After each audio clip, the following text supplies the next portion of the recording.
All information contained in this podcast is general in nature and does not consider your individual circumstances. You should consider the appropriateness of this information with regards to your individual objectives, financial situation, and needs. Welcome to Sharing More Than the Sheets, a podcast to help you and your partner make better financial and lifestyle decisions so that you can both focus on the things that you love. I'm your host, Michael Curry, financial planner, green thumb, husband, and just dad.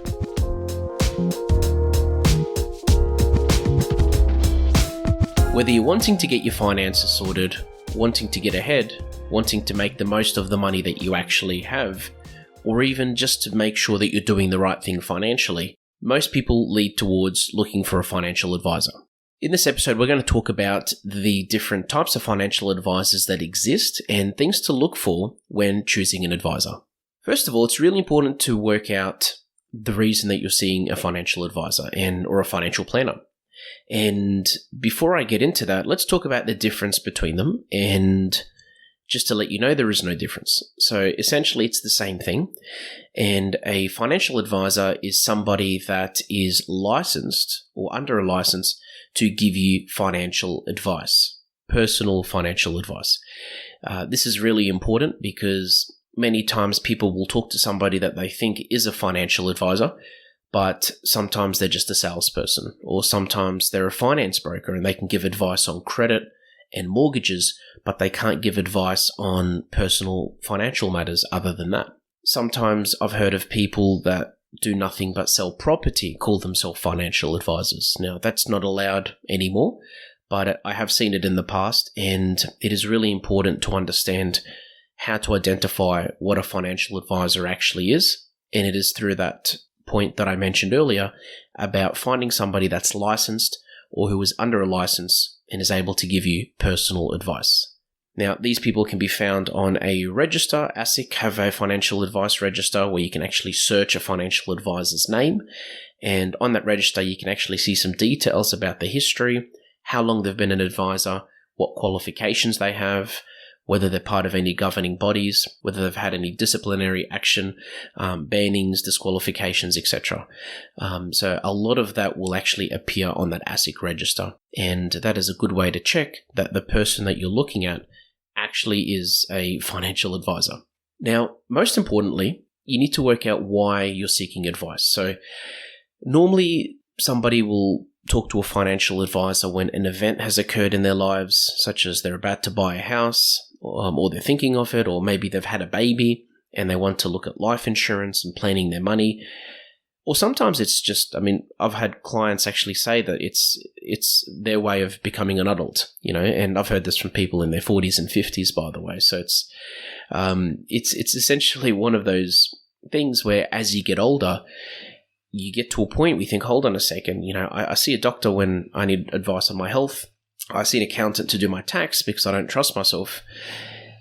Why aren't I seeing a financial advisor to look at my finances? And it's one of those things where many people don't actually understand what a financial advisor does.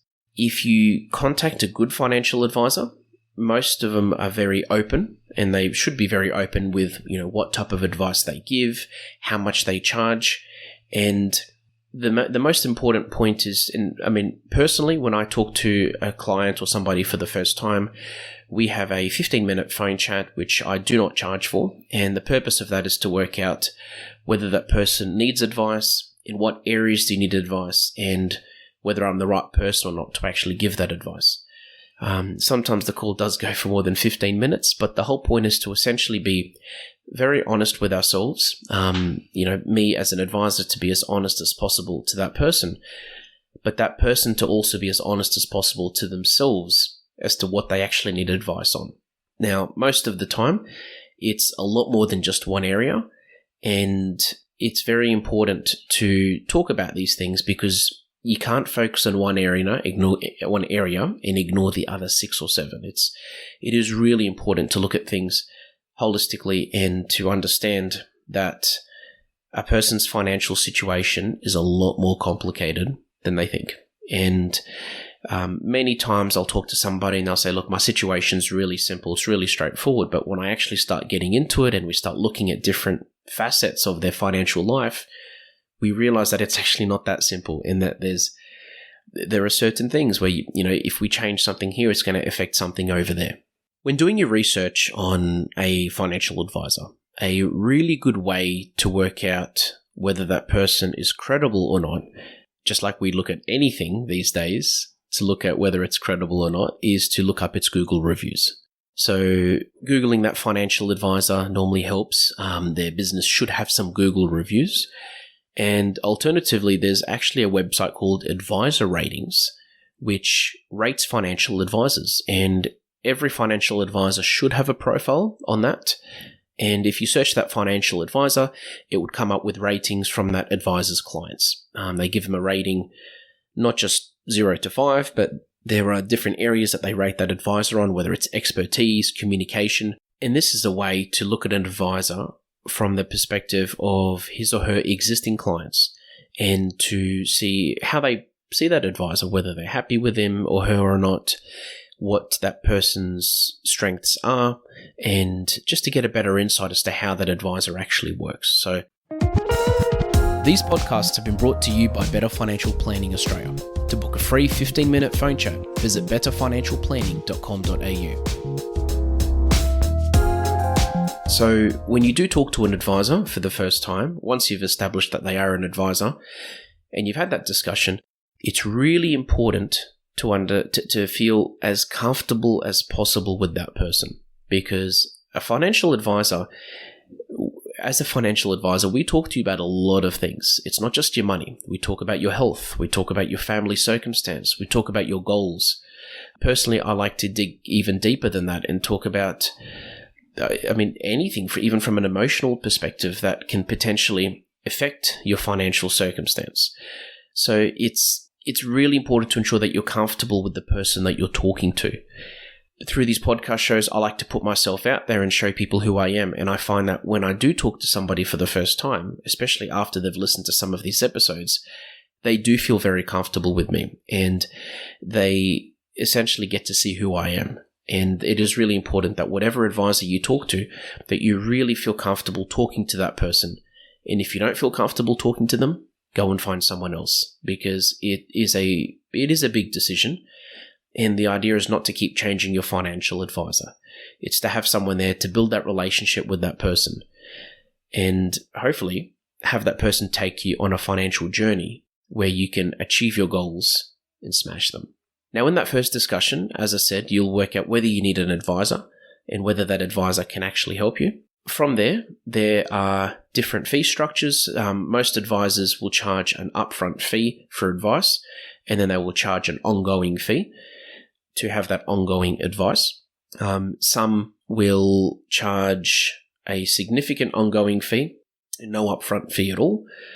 Some advisors charge percentages, some charge fixed fees. It is really important to talk to your advisor about that upfront to find out what to expect and how that works. As an industry or as a profession, we are working towards making everything as transparent as possible. And it is very transparent at the moment, and when I say working towards, I mean over the last 10 or 15 years.